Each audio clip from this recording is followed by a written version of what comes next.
सलाम पाकिस्तान, मैं हूं तनवीर चौधरी और आप देख रहे हैं पाकिस्तान टीवी न्यूज़। नाजरीन, मुल्क पाकिस्तान में अक़लियतों के साथ इंतहाई नारवा सलूक रखा जा रहा है।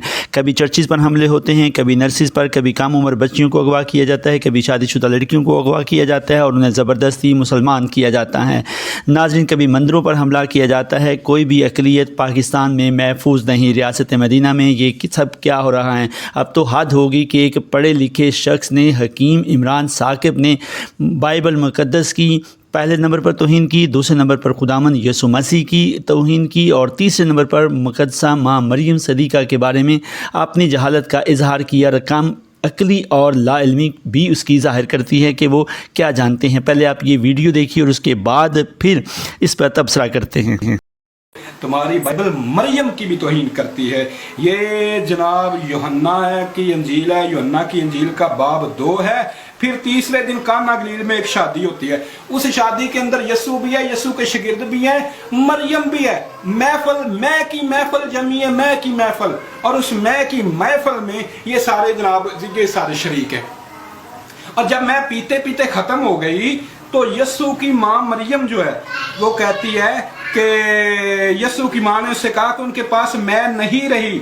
यसू ने उससे कहा, ऐ औरत, ये अपनी माँ से कह रही, ऐ औरत, मुझे तुझसे क्या काम है। ज़ाहिर है ये जब बंदा बेखुद हो जाता है पी पी के ना, तो फिर माँ को भी कहता है ऐ औरत, उसे माँ भी औरत ही लगती है कोई औरत, तो ऐ औरत, मुझे तुझसे क्या काम। अब वो जो है ना मरियम उससे तकाजा करती है कि इनके पास मैं नहीं है, ये पानी के मटके हैं। इन हकीम इमरान साकिब साहब की जहालत की कोई हद होती है, लेकिन आपने तो कमाल कर दिया। वाकई ही आपको किसी तारफ़ की ज़रूरत नहीं, आप किसी तारफ़ के मुहताज नहीं। आपको मेरी तरफ़ से जहालत की तमाम हदें पार करने पर मैं आपको क्या कहूँ।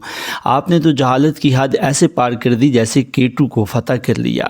जनाब, वो काम बहुत मुश्किल है केटू को फ़तह करना, मगर ये जहालत की जो आपने हद पार की है ये बड़े आसान है। आपने मेरे खुदावंद यसु मसीह के बारे में जो कुछ कहा है और मुक़द्दसा माँ मरियम सदीक़ा के बारे में जो कुछ कहा है, ये आपकी जहालत और आपकी कम अक्ली और लाइल्मी को ज़ाहिर करती हैं। आपने मैं की महफ़िल चल रही थी ये कहा, आपने वो वाक़या पूरी तरह से पढ़ा ही नहीं। ये वाक़या एक शादी की तकरीब थी और वहाँ जाते हैं और मदद के लिए, और पहला मोजज़ा होता है।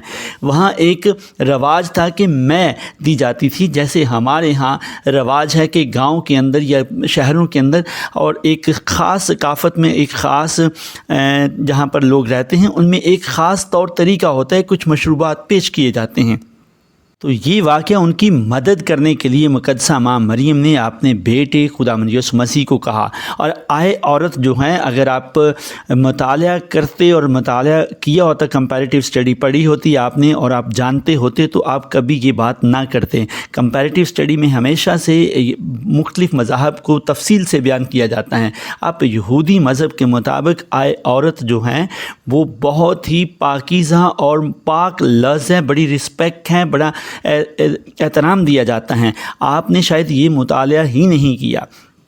आप मताले के बग़ैर ही जो है मज़ाहब के ऊपर जो है वो इतनी बड़ी तौहीन की बात कर रहे हैं। आपने तौहीन मज़हब की हैं, तौहीन नबी की हैं, आपने तौहीन ख़ातून की हैं, आपने कितनी सारी बातें की हैं। और आप ही का कुरान सदीक़ा कह रहा है, उसे मुक़द्दसा कह रहा है, उसे पाक कह रहा है। और कुरान पाक की सबसे बड़ी दूसरी सूरत जो है वो सूरह मरियम है।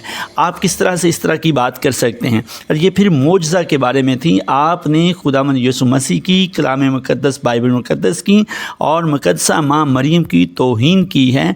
आपको मुआफ़ी मांगनी चाहिए मसीहियों से, क्योंकि आपने दिल आज़ारी की है। साथ ही साथ आपने जो कवानीन है पाकिस्तान के, उनके मुताबिक 295A, 295B और 295C की धज्जियाँ उड़ा दी हैं। और अब हुकूमत का ये फ़र्ज़ बनता है, जैसे ही वो ये वीडियो हुकूमती एहलकार देखें तो वो फिल फ़ौर नोटिस लें। हमारी गुजारिश होगी चीफ़ जस्टिस ऑफ पाकिस्तान से कि वो फिल फ़ौर इसका नोटिस लें। और हमारी दरख्वास्त होगी माइनॉरिटी के जितने भी वज़ीर बैठे हैं, MNA MPs, वो इस बात का फिल फ़ौर नोटिस लें कि हर एरा गैरा कोई उठता है और वो मसीहियों के साथ और मसीहियों के मज़हब के साथ حالات اور فزیکلی بھی وہ ہمیں تنگ کرتے ہیں، مینٹلی بھی وہ ہمیں ٹارچر کر رہے ہیں، ہمارے مذہب کو بھی وہ بدنام کر رہے ہیں۔ آخر مسیحی کریں کیا؟ اقلیتیں پاکستان میں غیر محفوظ ہیں، اس لیے کہ پاکستان میں ایسے حالات پیدا کیے جا رہے ہیں۔